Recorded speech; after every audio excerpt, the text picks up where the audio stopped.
Hello everyone, today we're going to be taking a look at a new LEGO Harry Potter set. This one is set 76422 Diagon Alley Weasleys Wizard Wheezes, ages 8+ and retails for $89.99. In the US, that's a full $90. We have 834 pieces to this set. And most notably, Weasley's Wizard Wheezes came out already in Diagon Alley. The best part of this set, perhaps, arguably I guess, is that it comes with an owl post. But here is the box and all the fun stuff that you can do. We'll look at that in just a moment. And this set does come with 7 minifigures. First up we have Fred Weasley, notably also from the D2C Diagon Alley, as well as George in his orange and laughing face, and secondary face. We have Ginny Weasley, who I think her face is too mean looking. It doesn't fit her at all. This secondary one especially. Pretty sure that these are not, these are used in other LEGO sets for sure. Though she is wearing an exclusive outfit, I will say none of them are particularly impressive. I prefer the school outfits, to be honest. Fred and George's uniform is just fine, but not a big fan of the rest of the characters, in complete honesty. Next, we have new character, Romilda Vane. Would you be able to tell she was Romilda Vane by looking at her? I don't particularly think so, but I can see how they took her and used her likeness. I definitely think they could have added something more interesting to this minifigure. And her secondary face is nothing special. I wish they included like heart eyes with her or whatever, because her big thing is having a thing for Harry Potter and using the love potion. And next we have Ron Weasley. Pretty sure this is a new outfit, but I mean, it's just Ron, nothing special.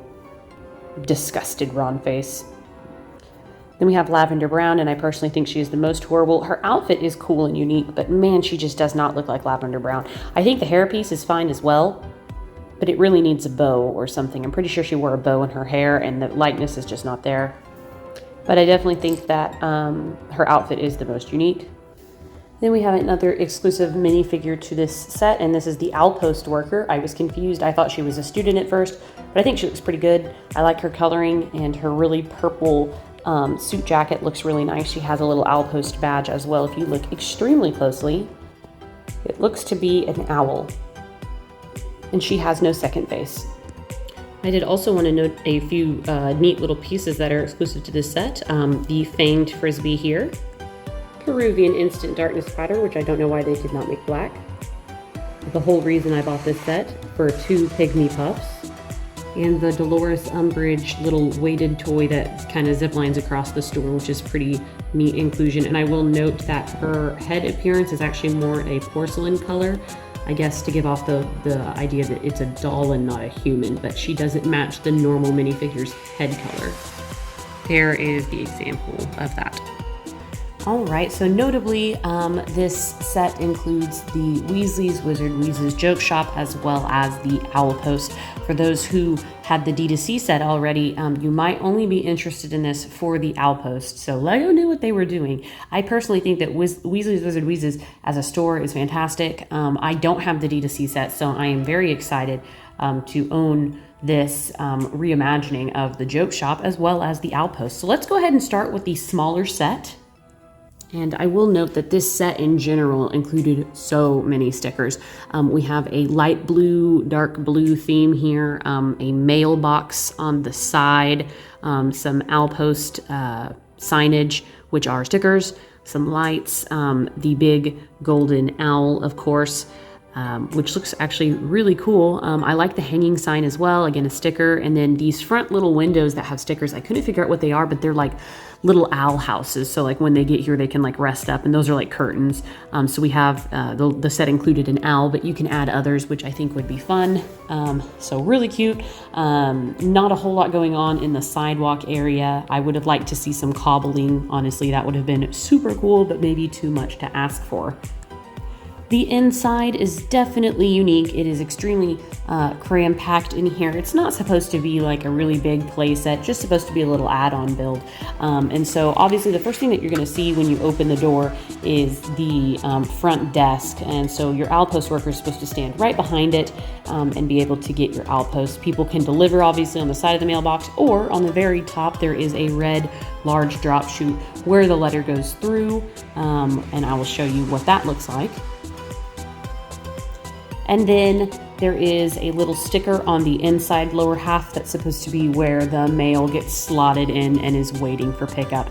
That is basically it on the build. It has one completely blank side with no detailing, which is kind of disappointing, but you don't really see that part, so I guess we'll forgive it there. So that's basically the little side build outpost. Next, we have Weasleys Wizard Wheezes with notably the most interesting facade on a structure in Harry Potter. Very cool, lots of light purple and orange, tons of windows, which kind of wear your fingers out after a while.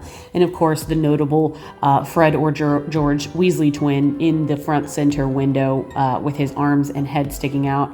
As you can tell, there's a little bunny on the hat, and then he puts the hat on and it disappears. Really cute, lots of orange. The little blurbs on the side of the buildings are all stickers. There was a lot to put on. It has two little lights. We do also have an inclusion of an additional sign that reads Magical Menagerie, Madame Malkin's, which is the robe shop, and Sugar Plums. One little hidden sticker with the skiving snack boxes is really where Fred and George started with wanting to do their own joke stuff. So it's a nice little homage there. But let's take a look on the inside. And as you can tell, there is so much to do. It's very bright and colorful, probably the most colorful set in all of Harry Potter. We have the first level with the love potions. We have fainting fancies. I'm not sure, that looks like a Quidditch set almost down below it.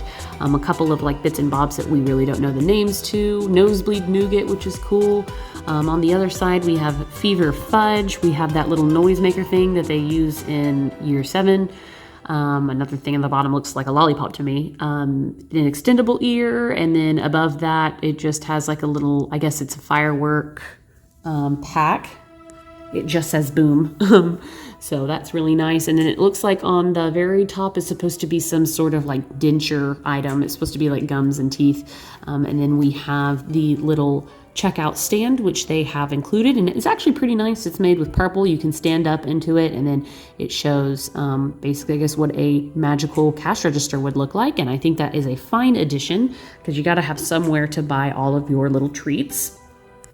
And then the top level is a fun favorite. There's unfortunately no stairs to get up there. The D2C one is more detailed and it's more aesthetically pleasing on the inside in terms of the way it's structured. But we do have a couple of colorful balconies here.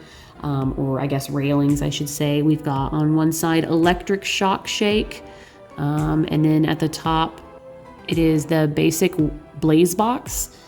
We have sticky trainers, which is really cool. You can put any character on the side of the wall with that. I really like that detail. That's, I believe, new to this set, which is cool. The star of the show, again, the Pygmy Puffs on a little table. I would have loved if they had made one purple and one pink, but that's okay. I'm just so thrilled that they printed them. They're on like a little ball piece, and they're printed, and they're just so cute, and I would have died if I was younger because I'm dying now. On the other side, Peruvian Instant Darkness Powder, which, as I mentioned before, they made brown, and I don't understand that. It should be black like we see in the movie. And then the very last section, Puking Pastels, and of course I completely forgot the name of it, the Fanged Frisbee, there we go, good gracious, which is a cool new printed piece. And then on the very top again, we have that Dolores Umbridge who, kind of says, I must not tell lies, and she's got those two little balancing plates and goes back and forth, and it's really fun. We do get an extra build on this, which is the Puking Pastels display. It is of the girl puking candy into the bucket, and it is a very iconic piece from Harry Potter at this point. They've made a lot of merchandise with this little puking girl, so it's funny now to see her in Lego. And I think for her being brick built, it looks pretty dang good. It doesn't look like a minifigure next to it. It looks like they're at some sort of kiosk. The only thing that I would have also liked to see is, I know in the movie they have that scene where they can get like some sort of candy or eatery thing that's heated up by Harry's dragon that he had gotten from the Goblet of Fire. That was its little job. So it's like a little kiosk on the outside, which was neat.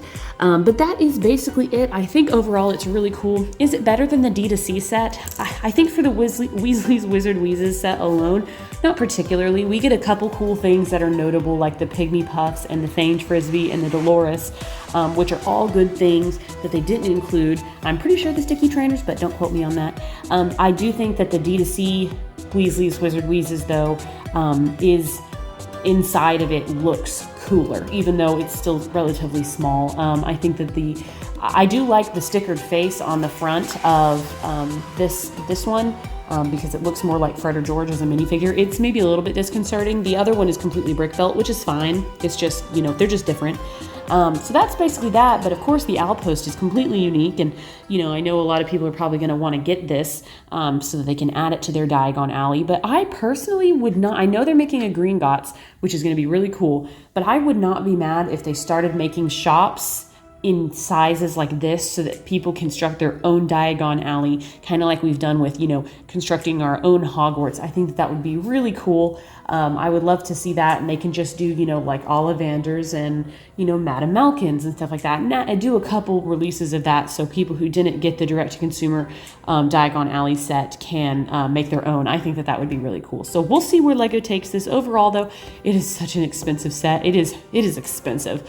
But it's really cool. To me, I didn't have the direct-to-consumer set, so for me it was a must. But if you already have it, I definitely think that there's a lot of people that are going to end up passing on this despite the outpost. So anyways, guys, that's basically it. Those are my thoughts. Let me know what you think about this set in the comments below. And as always, thanks for taking the time to watch. Till next time, I will see y'all later.